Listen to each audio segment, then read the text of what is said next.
Does next year make you feel a little nervous? Prices rising, income feeling uncertain, headlines changing every week. And somewhere in the back of your mind, you got a voice that keeps whispering, what if things get worse? And let me tell you right now, fear loves that question. But faith answers with something stronger. God will. Because here's the truth that most believers forget. God's provision isn't always abundance, but it's always enough. And today I want to help you trust that practically, not just spiritually.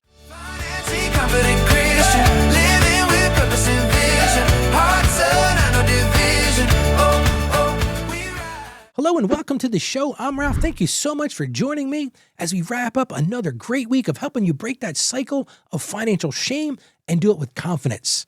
A listener said to me, Ralph, I'm honestly nervous about next year. Prices keep climbing. Income feels shaky. Ralph, how do I trust God practically, not just spiritually, when I'm scared about provision? And I hear that. So easy to get scared. Man, things are going on around us that are just crazy sometimes.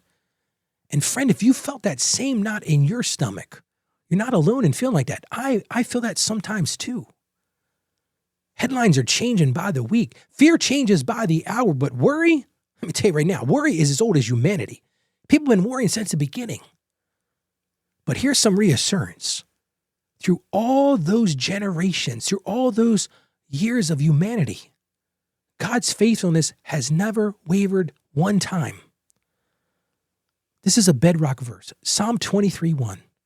The Lord is my shepherd, I lack nothing.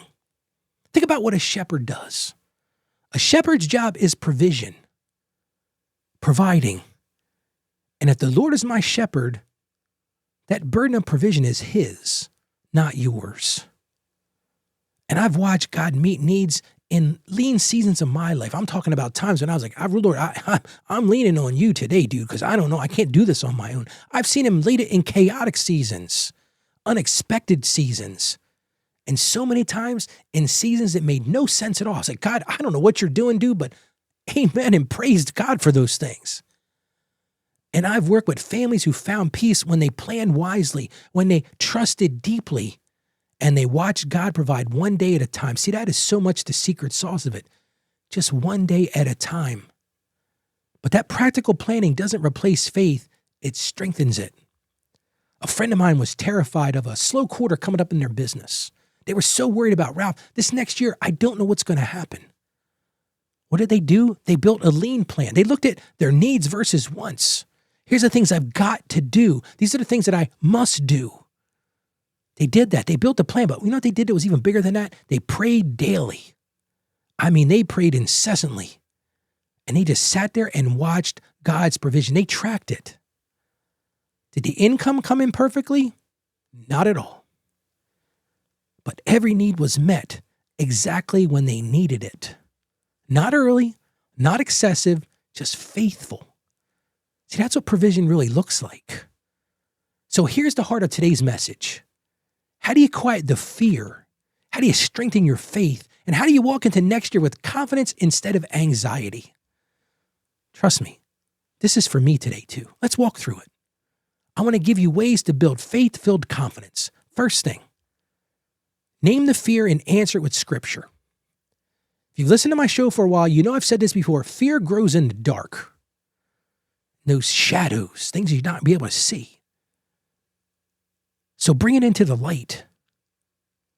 Identify the exact fear that you're feeling. Maybe it's your job. Maybe you're worried about losing your job. Business has been shaky. Maybe it's those bills. You're like, Ralph, I don't know how I'm going to pay the bills.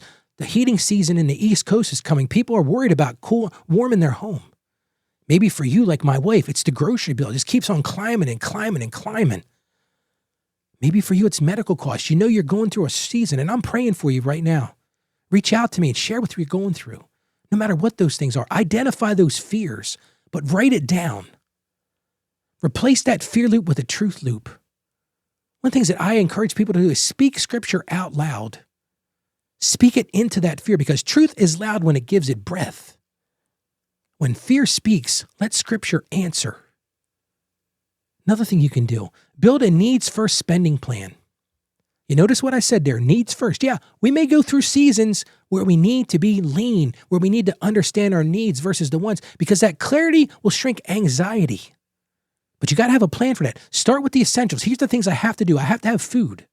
I got to eat. I got to have shelter. I got to have a place to live. And I got to have utilities.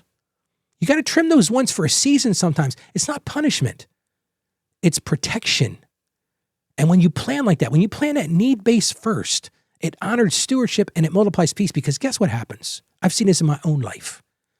When you lean into that and you pray about it, God just meets you exactly where you need to be. And he doesn't meet you with abundance oftentimes. You're like, wow, I mean, dude, I would like to have more, sure.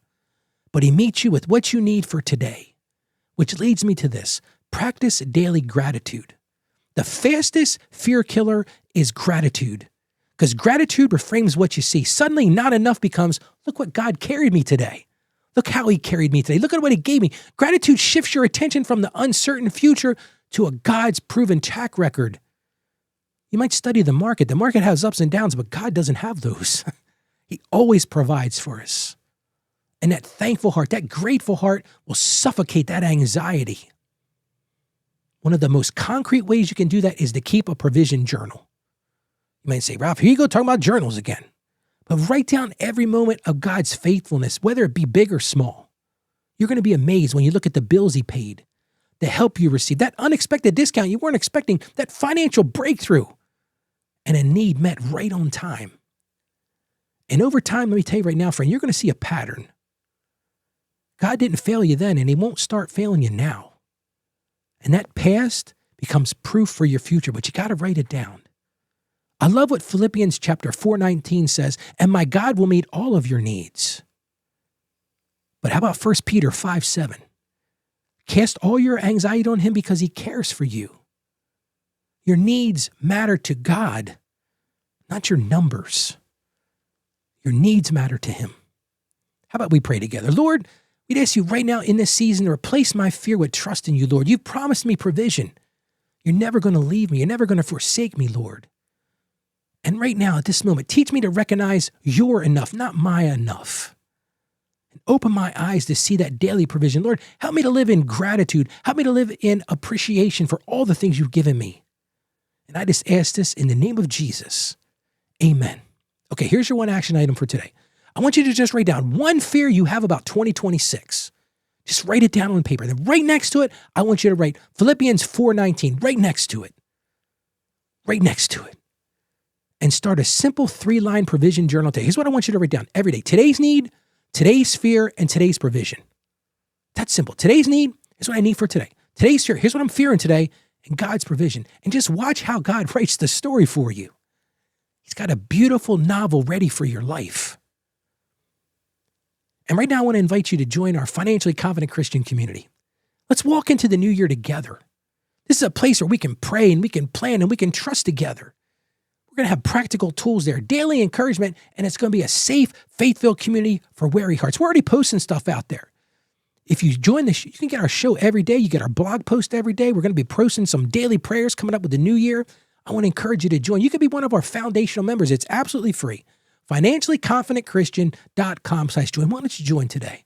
Come be a part of the movement. Again, that's financiallyconfidentchristian.com/join.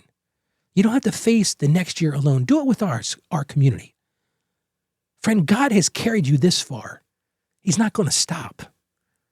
And fear fades when faith is fed, and his enough is always enough. So walk into next year trusting a shepherd who always provides. Go out there today and be a financially confident Christian. You can do this. The Lord is with you. He's always with you. Stay financially savvy. God bless you, and you have a great day today. Financially confident Christian.